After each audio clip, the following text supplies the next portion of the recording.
Kadzo with Kadzo for Africa, and welcome to my channel. Today, I'm going to share with you my personal journey from F1 to the H1-B visa. So stay tuned if you're interested in more information. The first thing that I did on my journey from F1 to the H1-B is to work on campus. That was really a valuable experience for me as an F1 student. I was able to find a job in an area that I absolutely loved. It was actually a student affairs office where I worked with people from different organizations on campus, and I also worked in a library. And this was an important job for me because it helped me gain experience within education, but it also helped me keep that pocket money that was good enough for me to spend for living expenses. The second thing that I did on my journey from F1 to the H1B was volunteer. Now, what was interesting during my time, we could actually go out into the community, and I went to a really small school. And what was interesting about my journey was that there was a lot of people that did not know anything about Africa. My very presence in the United States was really questioned a lot, like, do you have animals in your backyard? And just all these questions like, do people in Africa live in houses? And you speak such good English. And so I actually thought, wouldn't it be a great idea if I presented to local churches where I went to school, and also to area elementary schools and to high schools. And so that was something I volunteered to do. And from that experience, I ended up getting an ambassador award, which was something I treasure to this day. The third thing I did on my journey from F1 to H1B was when I finished my undergraduate degree, I knew that I wanted to pursue a master's degree. And so what I did was I had heard from a Ugandan friend of mine, yes, partnership, this person was Ugandan, I'm Kenyan, and he still helped me out. He told me about the magic word, assistantship. And so I looked for a school that would provide me an assistantship within the area that I was passionate about, which is higher education. And so I ended up getting in assistantship within the area of admissions. And I worked with the admission process for international students coming into the United States. And I had a great time with that, and it actually paid for my entire education and also provided me pocket money every month for my living expenses. The fourth thing that I did when I was pursuing my journey from F1 to H1B was during my time off, when I was not working in my assistantship, I pursued an internship or a practicum experience over the summer. The graduate program was 2 years. And so in each summer, I exposed myself to a different type of educational opportunity. So I worked with students in the area of academic advising, and I also worked with students in the area of career advising. And so these were great opportunities that helped me build my resume. The fifth thing that I did on my journey from F1 to the H1B was I applied for jobs early. I knew that it was very difficult for me as an international student to get a job, but also to sell myself.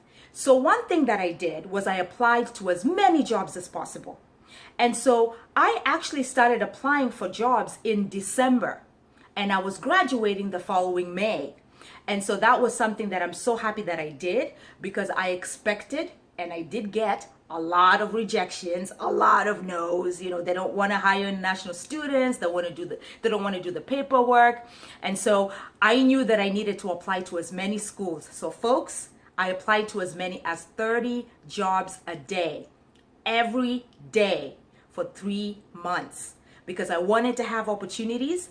And also, unlike my home country, I just had to go on the internet to do it. So I figured that wasn't a lot of work.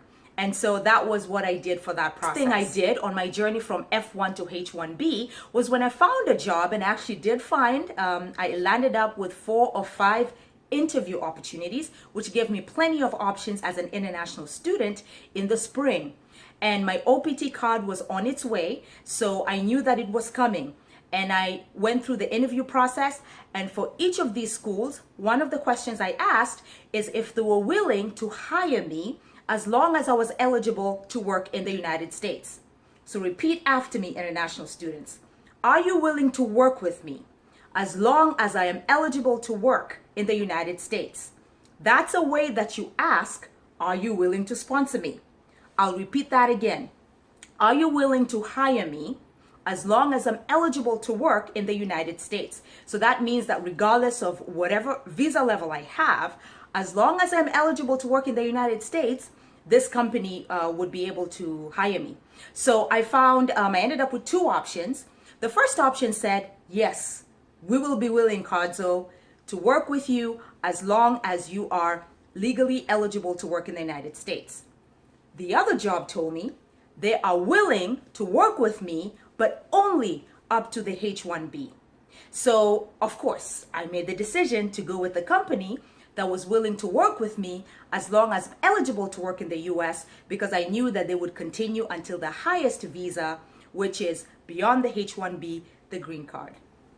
The seventh thing I did on my journey from F1 to H1-B was I used my OPT year to really prove myself that I was a dedicated worker. And so when I graduated and I got the job that I accepted, what I did was I didn't ask them for the H1-B right away. I wanted to show my worth, but also I wanted to see if I enjoyed the job, because I only had 1 year. I was in a STEM program. I was not in a STEM program. So I only had the 1 year OPT. And so I had to use that time wisely. And so what I did, guys, was I started working my job, and I started finding out that I loved working with students. And I worked all the way until around October, when the H1-B lottery comes out. And so during that time, I knew that my OPT was about to end the following year in May. And so I started asking if they would be willing to continue to work with me beyond the OPT. And so what I did to be able to show my willingness to work beyond the OPT is I wrote an official letter. I wrote about how much I enjoyed the job, and I wrote about my eligibility to work in the US, which is needing the H1-B, and I gave that to my boss. And with that was an official way of me saying, hey, I love my job, I want to continue working, but my OPT is expiring, and I would like you to consider to sponsor me for the H1-B. And so the last thing that I did on my journey from F1 to H1-B was, like I indicated before, I worked for 9 months before I asked for the H1-B. So it gave me about 3 months of the OPT to have my H1-B processed. And so I was able to do that. Now, within education, there wasn't the lottery or the cap for the H1-B, so that could be processed at any time. However, I still stuck with the timeline anyway. So by October was when I had asked for the H1-B, so that by the May of the following year, I would transition from OPT to the H1-B visa. And so that's what happened, guys. They were able to file for me the H1-B, and I waited for a few months. I did not do premium processing. I did the regular processing time, which is between 3 to 5 months. And in the mail, I was able to get my H1-B work authorization document. And so hopefully, guys, that was helpful. That was my journey from F1 to the H1-B. And let me know if you have any questions. I enjoy doing videos like this. Please give it a thumbs up if you think this was helpful, and subscribe to my channel so that I can continue doing these kinds of videos to help international students. I hope the support is great and that you value it. So I'm going to end my personal story there. So folks, like I always say, always remember, no matter where you are, life is full of opportunities, and education is the key to your success. Until my next video, I'll see you next time. Bye now.